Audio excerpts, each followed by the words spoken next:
Yo no sé lo que es el destino. Caminando fui lo que fui. Haya Dios que será divino. Yo me muero como viví. Hola, buenos días, buenas tardes o buenas noches. Empezamos con la clase séptima de la parte de ética dedicada a Kant, un autor del que ya habéis hecho un trabajo. Por lo tanto, la clase de hoy será un poco repaso, síntesis de ideas que ya conocéis y contextualizar un poco a Kant también en su momento histórico, ver un poco qué relación tiene con con las anteriores escuelas éticas que hemos visto. Y bueno, pues lo que estamos haciendo en todas las clases, conectar esas ideas filosóficas de Kant con algo más concreto, con personajes concretos, con un modelo concreto de vida, para luego aplicároslo vosotros a vuestra propia vida, en qué puntos estaríais de acuerdo con este autor, qué puntos os pueden chirriar un poco más, o no nos parece que pueda ser un ideal moral al que seguir. Porque ya sabéis que después en el examen, sobre todo a través del ejercicio de identificar personajes y ver si con qué modelo moral se relacionarían, pues bueno, tenéis que tener todo esto pensado antes. Como siempre, sabéis que tenéis que empezar con los apuntes antes de ver esta clase. De hecho, es lo más importante, ¿no? Los apuntes. Aunque, como ya os he recordado algunos individualmente o en las reuniones que hemos tenido, hay algunos puntos que no están en los apuntes. Principalmente ese que tiene que ver con el modelo moral. Estas canciones que os pongo al principio, ahora hemos empezado con una de Silvio Rodríguez, El necio, que os pondré al final seleccionando a un personaje, pues estas canciones, igual que estos personajes, creo que sí son importantes para comprender, ¿vale? Para llegar precisamente al fondo de la cuestión, que es aplicar, darle tono, es decir, ver qué tipo de visión de la vida, de la felicidad, del deber, tienen estos autores. ¿Vale? Es jugar un poco con las canciones que creo que muchas veces nos sirven casi para identificar más el sentimiento que hay detrás de determinadas ideas, ¿no? Veremos luego al final de la clase por qué he escogido esta canción, la escucharemos entera y veremos un poco por qué creo que se puede ajustar a las ideas de Kant, ¿en qué sentido? ¿De acuerdo? Como siempre, lo primero son estos apuntes. Estamos ya en la página 16, por tanto, pues bueno, ya nos acercamos hacia el final, ¿no? Son 26 en total. Empezamos con con unas preguntas de repaso, que en realidad son un repaso de este trabajo que acabáis de hacer o que me tenéis que entregar ahora, ¿verdad? Leed entonces todo esto comprendiéndolo bien, y el modo de saber si lo habéis comprendido bien es ver que sois capaces de responder a estas preguntas que aparecen en el final. Así que vamos a empezar ya con la presentación. Estamos con el anteúltimo autor de las escuelas, luego vendrá Nietzsche y finalmente una última clase donde hablaremos un poco de la situación actual del debate ético. Un poquito rápida, pero bueno, a ver que esto siga vivo. Las preguntas para empezar, que son preguntas de repaso del trabajo. ¿Cuál es el fundamento de nuestra dignidad? Esto es una pregunta sobre Kant, ¿vale? En el trabajo teníais que definir al principio dignidad moral, no os decía cómo, pero bueno, dignidad moral en un sentido general, lo tenéis ahí en internet. Google os manda una primera definición de dignidad moral, pero también dignidad humana, el valor intrínseco de la persona, que una persona, digamos, tiene valor por sí misma sin necesidad de demostrar nada, también está muy unido. Y luego ver cómo justifica Kant esa dignidad humana, que para él también es dignidad moral, ¿no? ¿Por qué somos seres especialmente dignos los seres humanos? ¿Qué cualidad tenemos que nos hace especialmente valiosos? Segunda, ¿qué es la razón pura práctica? ¿Vale? Muy importante entender bien esto. Venimos también de la segunda evaluación hablando de la razón pura y cómo la criticaba allí cuando la razón pura trata de conocer a priori. Sin embargo, en el capítulo de la ética esto va a cambiar completamente. Precisamente Kant va a decir que la razón debe ser pura en el terreno moral. Debes actuar por principios a priori, nunca por principios a posteriori. Bueno, pues esto lo tenéis que explicar, ser capaces de explicar qué significa razón pura, práctica. Razón práctica es una cosa, razón pura es una cosa, razón pura práctica, pues es algo que tiene todos los elementos. ¿Qué es lo que define al ser humano? Todo esto, claro, son preguntas sobre Kant, ¿eh? ¿Qué es lo que le define específicamente? Está muy unido realmente a la primera pregunta y tiene que ver precisamente con esa capacidad que tiene el ser humano para descubrir y aplicar normas, leyes, ¿vale? Están todas muy unidas. ¿Cuándo es una rebelión justa? En el trabajo lo hacíais con el ejercicio práctico del pequeño salvaje, donde mostrábamos que en la escena del armario había una rebelión justa. ¿Por qué era justa esa rebelión?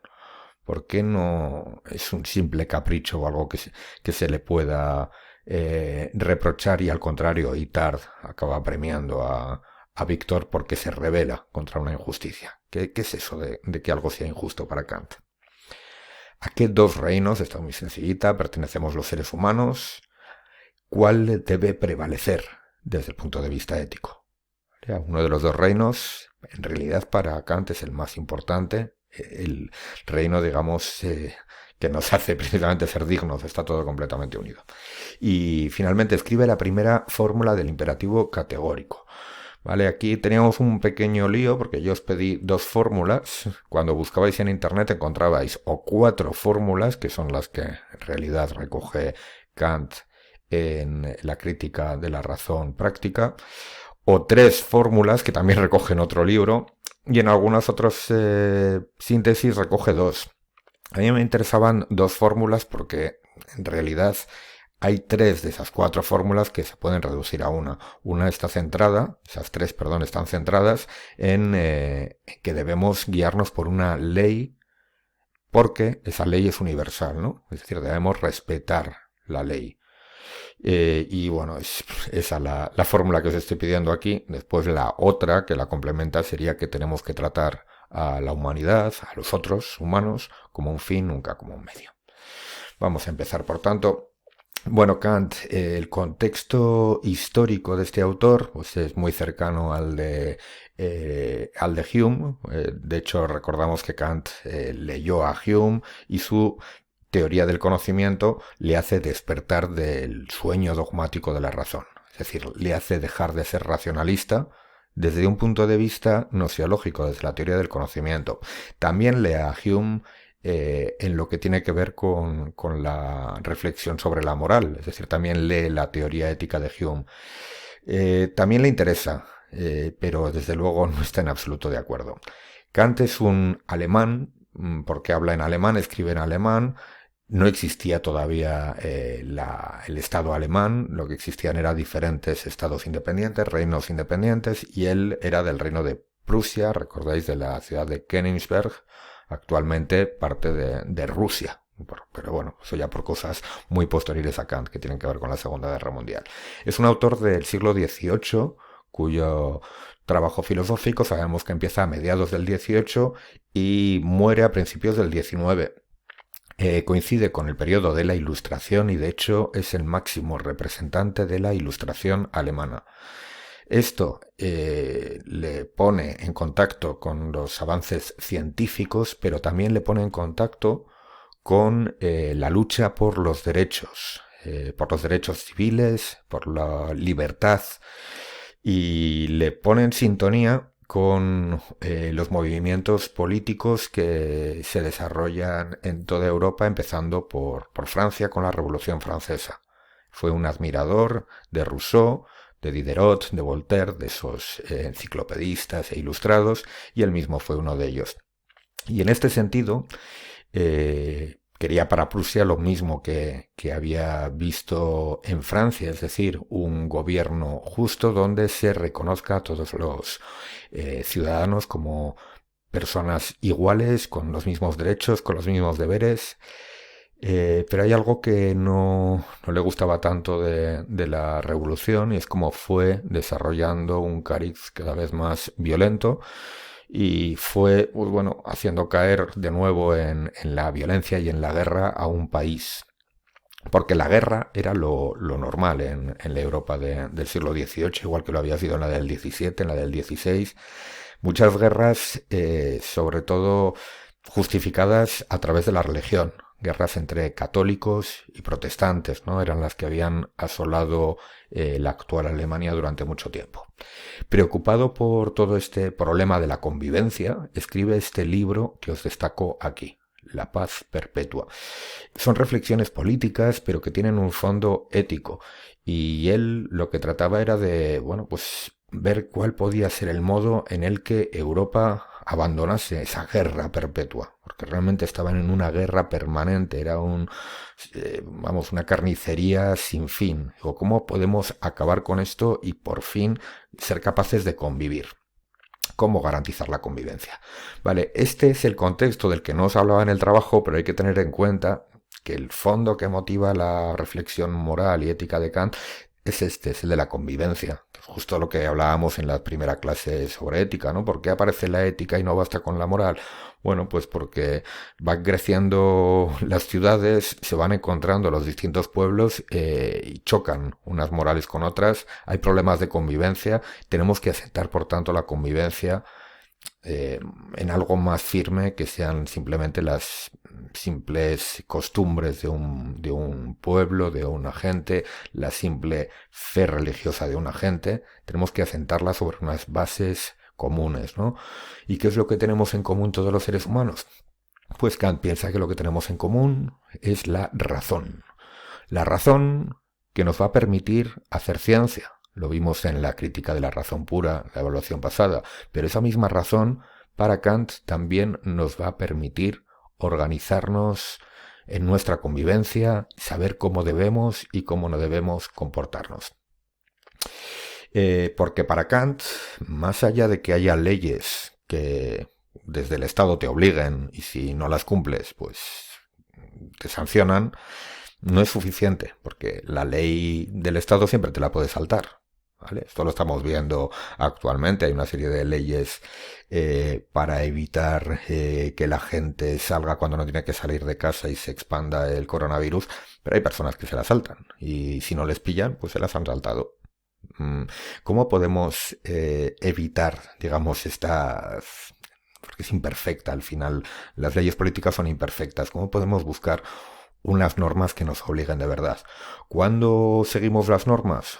Pues en primer lugar, dice Kant, cuando creemos en ellas. Si tú crees en una norma, entonces la sigues, no te la tratas de saltar, porque crees que es buena, es justa y bueno, te pliegas a ella porque es lo que debes hacer.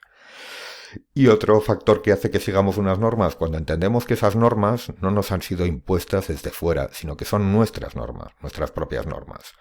Pues justo cuando hablamos de esto, normas en las que creemos, normas que son nuestras normas, estamos en el terreno de la moral y es de lo que va a pensar, sobre lo que va a pensar Kant, cómo construir una moral que sirva para todo el mundo, siendo esas normas que te obligan, normas que has creado tú. Un poco contradictorio, ¿no? Si son tus normas, tendrás las tuyas propias y serán diferentes de las del prójimo. Dice Kant, pues bueno, voy a tratar de desarrollar una ética donde se marque un criterio moral por el cual tú decidas tus propias normas, pero esas normas originales tuyas van a ser coherentes con las normas de los demás. Vamos a ver cómo resuelve esto. Sabemos por el trabajo que la ética kantiana también se puede llamar formalismo ético, porque, bueno, veremos luego que es una ética que no te dice qué es lo que tienes que perseguir en tu vida, no te dice concretamente qué hacer, sino que te aplica un criterio para decir que si eso que has decidido hacer está bien o está mal. Pero a priori de momento no te dice si debes dedicarte al conocimiento, si debes cuidar tu cuerpo, si debes dedicarte a acumular dinero. No, Dice, bueno, tú persigue tu felicidad como quieras.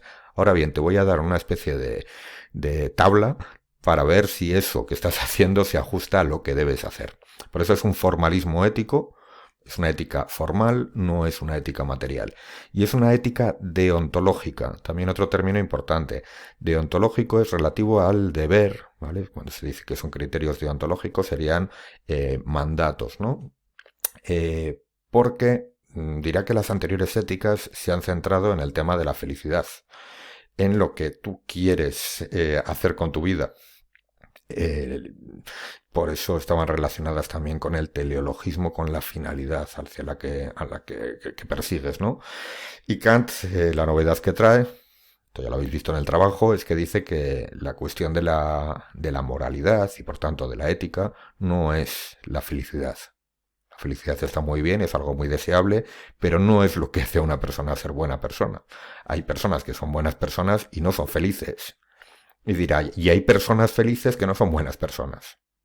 ¿Vale? Por tanto, aquello que decía Sócrates, que la justicia nos lleva a la felicidad y una persona injusta no puede ser feliz, esto Kant no lo cree. Dice, no es cierto, hay personas enormemente injustas y que son muy felices. Y lo contrario. Cuando decimos que una persona es una buena persona, es decir, que es una persona moralmente se comporta de forma correcta, es una persona que hace lo que debe, no necesariamente lo que quiere. Hay veces donde hacemos lo que debemos y lo que debemos coincide con lo que queremos.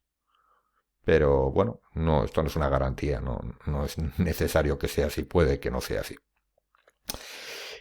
Kant, en busca de esa ética que garantice una paz perpetua, que garantice la convivencia, donde sigamos nuestras propias normas, pero nuestras propias normas coincidan, de algún modo sean compatibles con las demás, analiza las anteriores éticas, es decir, las anteriores reflexiones racionales, filosóficas, sobre la moral, y decide o descubre que esas éticas no le sirven para garantizar la paz perpetua, no le sirven para construir una moral universal, sino que construyen morales particulares y que se pueden chocar unas con otras y eso puede llevar al conflicto.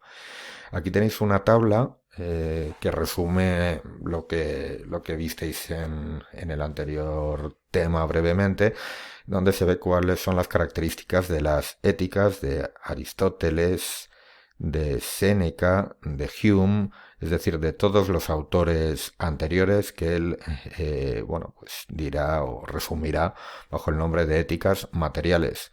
¿Materiales por qué? Porque nos dicen la finalidad que tenemos que perseguir y nos dan unas normas concretas de qué debemos hacer. ¿Vale? Recordad que para Aristóteles la finalidad que persigue el ser humano en tanto que ser humano es conocer. La auténtica felicidad, por tanto, solo la logra el que se dedica al conocimiento. Recordad que los estoicos decían que la auténtica felicidad solo la logran los que consiguen una serenidad del alma que haga que no se vean, digamos, afectados por los azares externos, ¿no? Es decir, que sean imperturbables. O como Hume me encontraba en el placer y dentro del placer entraba de cierto modo también la compasión, pues satisfacer esos placeres de todo tipo lo que nos llevará a la felicidad. Bueno, pues a Kant todo esto de aquello que perseguimos, dice cada cual perseguirá una cosa, yo no puedo saber qué es lo que le va a hacer feliz a cada uno, porque hay gente que encuentra la felicidad a través del deporte, hay gente que encuentra la felicidad a través del trabajo, otros a través de la amistad, a través del amor, de la familia, hay muchísimas formas de encontrar la felicidad y dependen de muchas circunstancias, pero es que la felicidad no tiene que ver con la ética. La ética te dice cómo debes comportarte y te da unos criterios formales. Una ética, la de las materiales que buscan o tratan de garantizar la felicidad. Por eso se les puede llamar a todas eudemónicas.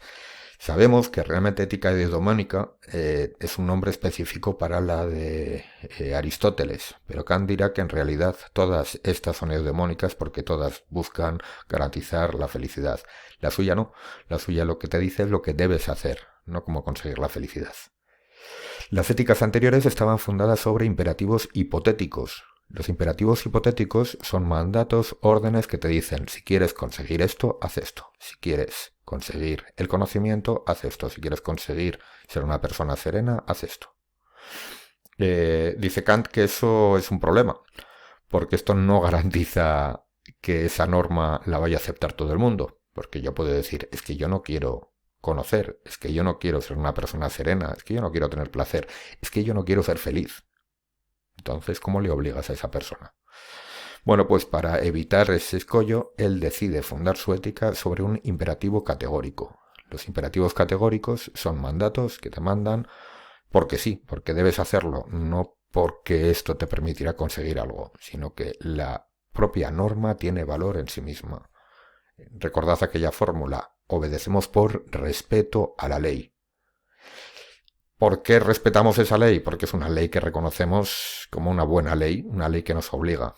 Y aquí vamos al siguiente punto. Es una ley que me he dado yo a mí mismo. Es una ley, por tanto, autónoma. Ahora bien, recordad que ese yo mismo no soy más que mi razón pura. Es decir, cuando esa ley es racional, cuando mi razón la examina y dice, esta es una buena ley, y para examinarla de forma pura no tengo que tener contaminaciones de mis sentimientos hacia esa ley, de la experiencia que haya tenido, sino que sería como un análisis casi matemático. Esta ley es justa, se puede someter, ya sabéis, al imperativo categórico, ¿verdad? En esas 4 definiciones son esas 2 definiciones. Si esa ley vale para todo el mundo, si la podría cumplir todo el mundo, sería una buena ley. La universalidad de la ley lo que hace que esa ley sea justa. Las otras éticas son heterónomas, no son por tanto construidas desde la propia razón, de forma autónoma por lo que somos más profundamente, una razón pura para Kant, sino que son normas que han venido dadas por la costumbre, que han venido dadas por el capricho, que han venido dadas por cosas externas a la propia razón, ¿no? Cosas que vienen de la experiencia y que hace que pues, unos tengan unas normas y otras. Y aquí está un poco la clave, ¿eh? Esa idea de que nosotros, cuando seguimos nuestra propia ley, ese nosotros es el yo racional. Y claro, el yo racional mío es semejante al de cualquiera de vosotros. Por tanto, ¿cómo conseguimos que la ley que yo creo, la ley en la que yo creo, mi ley, sea igual que tu ley? Cuando me doy cuenta que ese yo que soy en realidad no es ni este cuerpo, ni son las experiencias que he tenido, ni los padres que he tenido, ni mis amigos, sino que es algo más profundo, es mi capacidad de razonar. Y ese yo más profundo es semejante en todos nosotros. Bueno, esta es un poco la clave, ¿no? Y se parece mucho en realidad en ese sentido a lo que había reflexionado todos los filósofos racionalistas desde Sócrates. Aunque él los critique, ¿eh? Aunque los critique porque dice que ser bueno no es simplemente conocer la ley. Y finalmente, la ética de los anteriores filósofos era una ética particular y contingente, es decir, que no vale para todas las personas y por tanto no garantiza la convivencia, por tanto no garantiza la paz. Mientras que la ética de Kant es una ética universal y necesaria, que porque sigue todos esos criterios que os he dicho anteriormente y porque sigue un imperativo categórico que dice que la ley, la norma que tienes que seguir debe poder ser universal, pues bueno, necesariamente es una ética que para Kant fundamenta la convivencia de forma universal. Últimos puntos que para sintetizar un poco las ideas de Kant. Lo he dicho ya, pero tenemos que recordar, importante de cara a la evaluación que os haga, seguro que parece, que no está de acuerdo con Sócrates. No está de acuerdo con Sócrates por lo que os he dicho antes, no está de acuerdo con el intelectualismo moral, porque piensa que hay personas que son sabios desde un punto de vista teórico, que pueden conocer muchísimas cosas, pero incluso pueden conocer lo que está bien y lo que está mal, pero luego deciden hacer el mal o tienen hábito de hacer el mal. Por tanto, no basta con conocer para hacer el mal, para hacer el bien, perdón. E incluso hay personas que son completos ignorantes, analfabetos y sin embargo que son buenas personas. Por tanto, no está de acuerdo con el intelectualismo moral. Segundo, tampoco está de acuerdo con el emotivismo moral de Hume. ¿Por qué? Porque las emociones no pueden ser un fundamento sólido para la convivencia. Eso lo dijimos en la anterior clase, lo recordáis, ¿verdad? Como luego Stuart Mill trata de resolverlo con su idea de que somos seres sociales, pero que tampoco parecía que el fundamento que daba a la moralidad fuera firme, porque es un fundamento al final material. También para recordar el sentido de toda la ética kantiana, igual que en su teoría del conocimiento, eh, digamos, no trataba de inventarse la ciencia, sino que decía, existen ciencias que avanzan, ¿no? Hay una ciencia sólida que funciona y que me convence.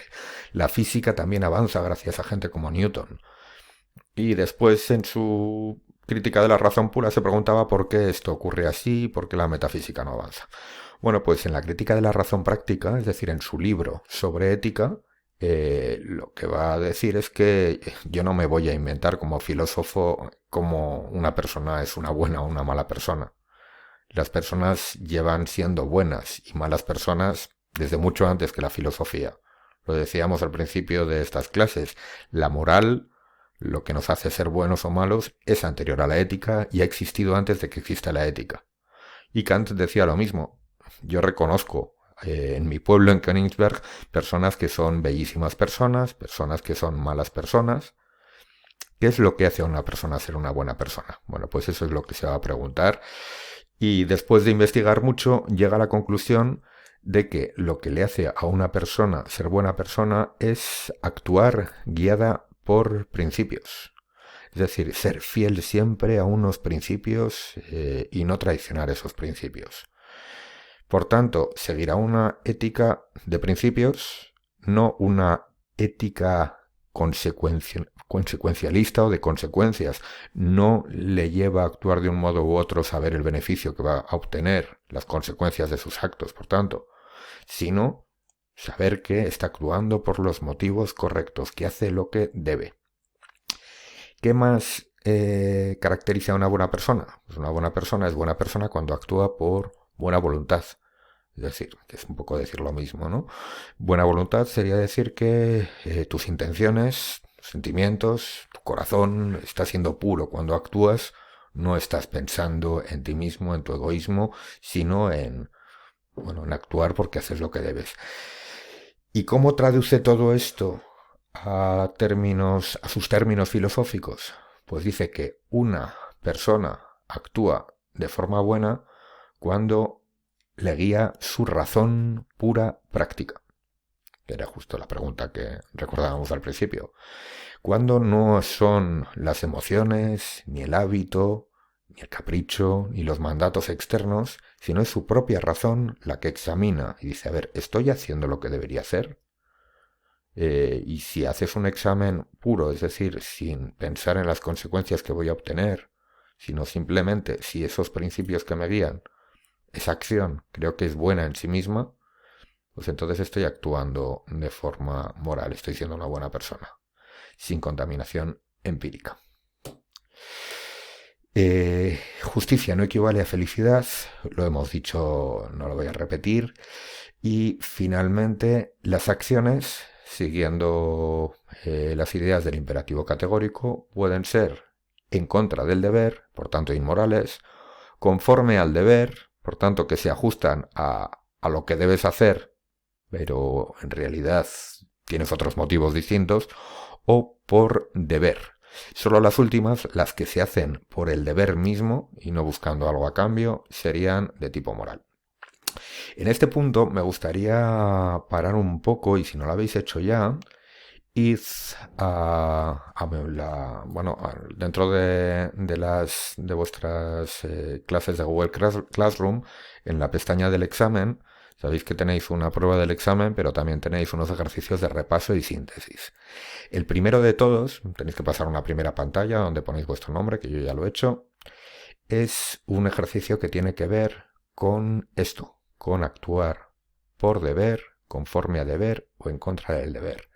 Tenéis aquí 3 situaciones ante el Black Friday. Es una cosa imaginaria, ¿no? Me estoy imaginando que hay un Black Friday, que todo es normal, los comercios están abiertos, es decir, es una situación muy imaginaria, espero que en el futuro sea así.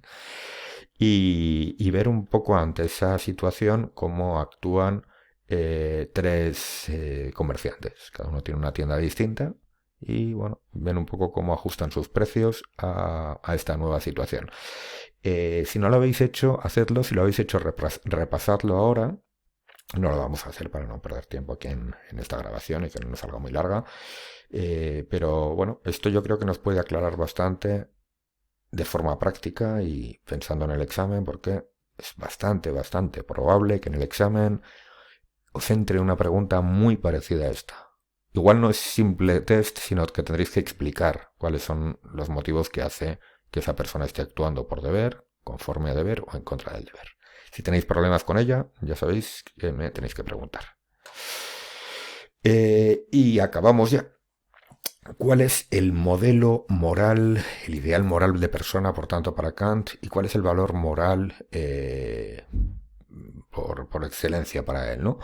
Bueno, pues el modelo moral sería el de un juez insobornable, una persona, digamos, en la que puedes confiar. Por eso he recogido este cuadro donde encontramos personas que parece que están, pues bueno, recogiendo un notario o alguien que está testificando y que tiene que, bueno, pues que mantener la palabra y no ser sobornable, ¿no? Un notario tiene que dar fe de lo que ocurre y no mentir, y eso es lo que le hace que se pueda confiar en él.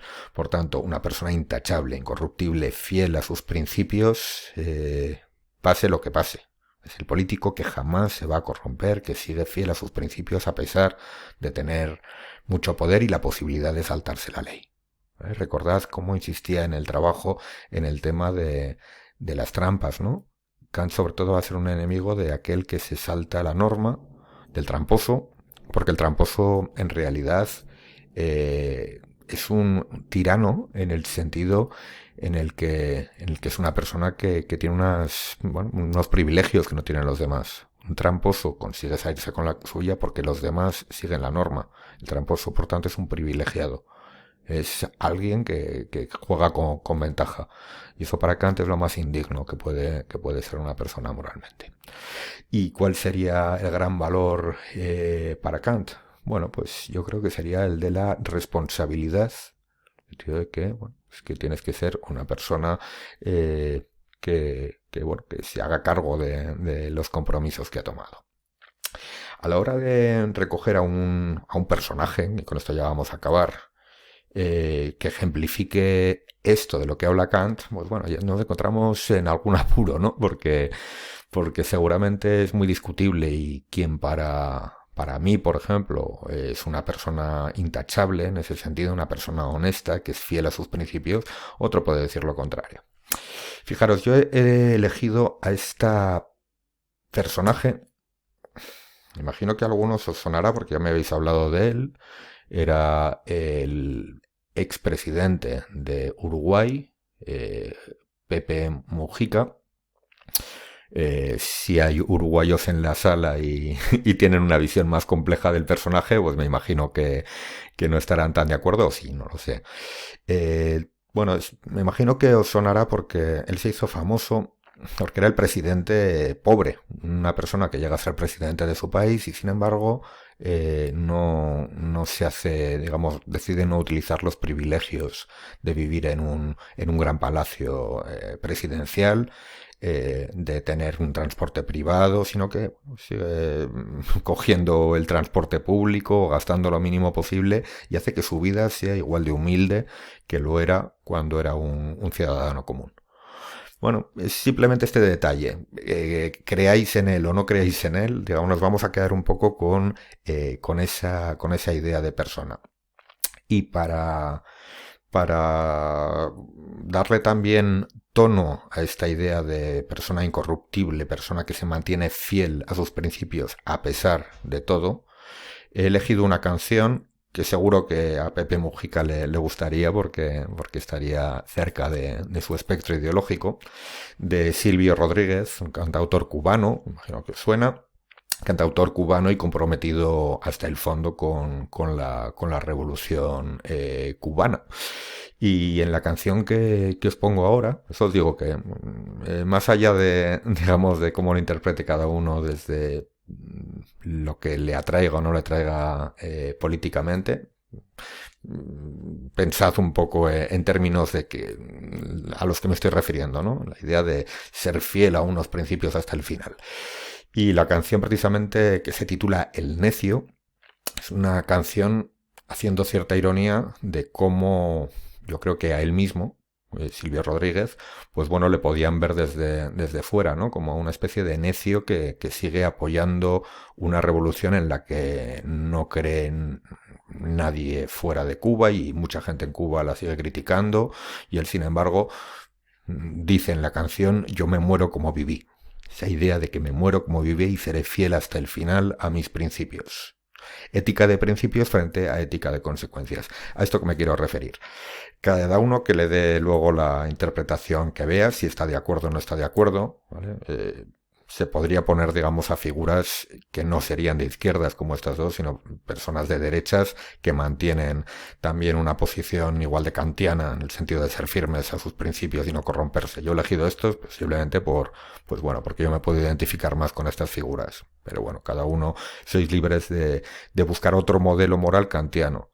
A lo que me refiero es que Kant no es por definición un tipo de izquierdas o un tipo comunista, sino que Kant es un tipo, de hecho creo que no iba a ser nada comunista, pero Kant es un tipo que sobre todo le interesa las personas íntegras, que no se corrompen. Y uno puede ser de izquierdas, puede ser de derechas, o puede ser un liberal y ser igualmente una persona que no se corrompe. Cuando en el examen os aparezca una fotografía de alguien que se puede identificar con la posición de Kant, hacedlo desde vuestra propia lectura. Es decir, si aparece Pepe Mujica y decís: yo es que no creo que esta sea una persona como la ve el profe, pues me lo justificáis y me decís que tiene una ética distinta, que no es una ética kantiana, sino que en realidad es un sofista, por ejemplo. Pero bueno, de eso nos vamos a olvidar ahora. Vamos a escuchar a Silvio, nos vamos a meter en esta idea del ser incorruptible, que quiero que es con la que os quedéis, y ya nos vemos en el siguiente capítulo, en que nos centraremos en la ética de Nietzsche. Para no hacer de mí como pedazos, para salvarme entre únicos e impares, para cederme lugar en su Parnaso, para darme un rinconcito en sus altares. Me vienen a convidar a arrepentirme, me vienen a convidar a que no pierda, me vienen a convidar a indefinirme, me vienen a convidar a tanta mierda. Yo no sé lo que es el destino. Caminando fui lo que fui. Haya Dios que será divino. Yo me muero como viví. Yo me muero como viví. Yo me muero como viví.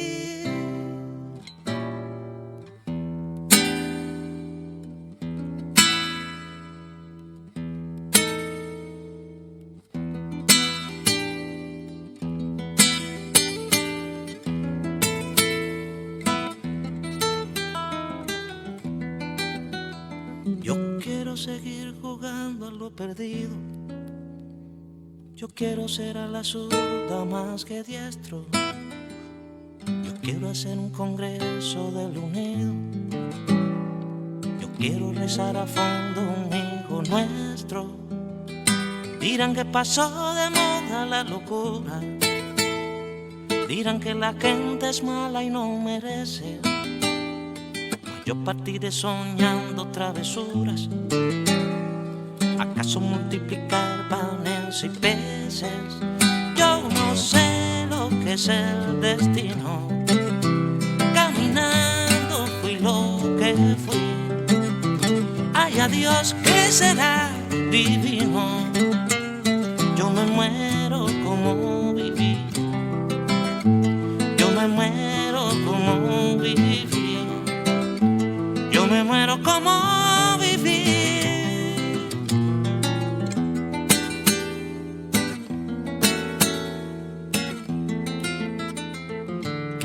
Yo me muero como viví, como viví.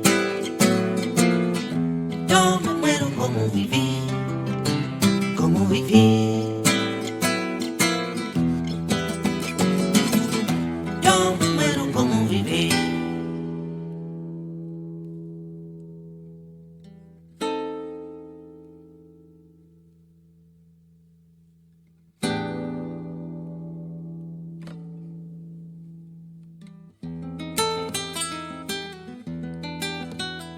Dicen que me arrastrarán por sobre rocas cuando la revolución se venga abajo, que machacaran mis manos y mi boca, que me arrancaran los ojos y el badajo.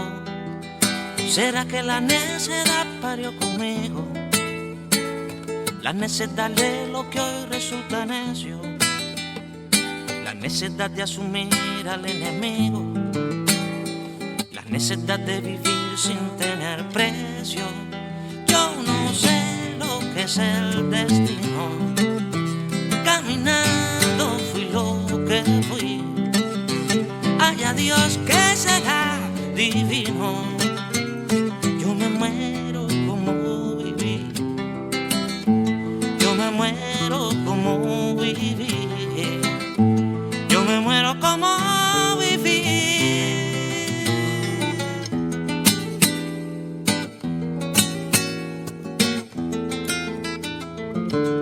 Yo me muero como viví.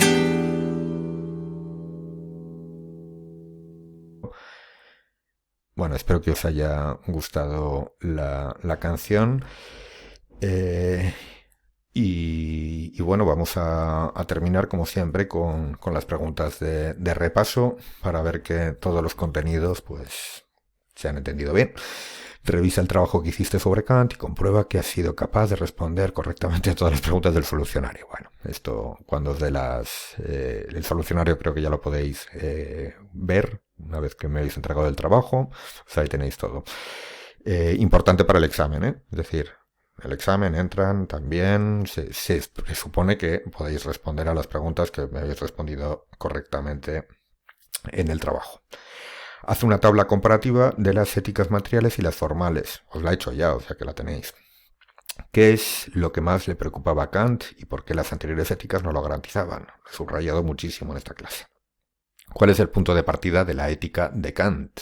¿Vale? Recordad, el punto de partida en el sentido de que él piensa que ya hay gente por ahí que es buena, ¿no? Es decir, igual que el punto de partida de su teoría del conocimiento era que las ciencias avanzan y la metafísica no, el punto de partida de la ética es que hay personas... Vale. Quinta, ¿por qué ni el intelecto ni los sentimientos son fundamentos suficientes para la ética de Kant? ¿Vale? Critica a Sócrates y critica a Hume. ¿Por qué no son suficientes? Sexto, ¿cuál es el fundamento de la ética de Kant? ¿Vale? ¿Qué es lo que hace que una persona pueda ser una persona moral y sea una persona digna y además pueda construir una ética universal, una moral universal? Por un ejemplo novedoso de una situación en la que una persona actúe por deber, conforme a deber, en contra del deber, ¿vale? Y sobre todo resolviendo el ejercicio que os he dicho que hagáis y explicando en cada caso por qué está actuando moralmente y por qué no. Ya os digo que en el examen, más que probable, no, seguro os voy a probar un ejercicio de este tipo, pero no va a ser simplemente un test, sino que vais a tener que explicar brevemente por qué está actuando por moral, conforme al deber o de forma en contra del deber, inmoral.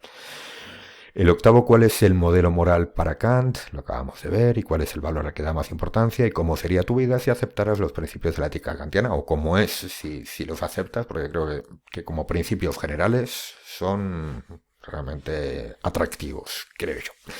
Nos vemos entonces, ahora sí, en la próxima clase con Nietzsche, y con él acabaremos todo este repaso a la historia de la ética, en resumen, porque hay muchas más cosas, pero bueno, hasta donde llegamos.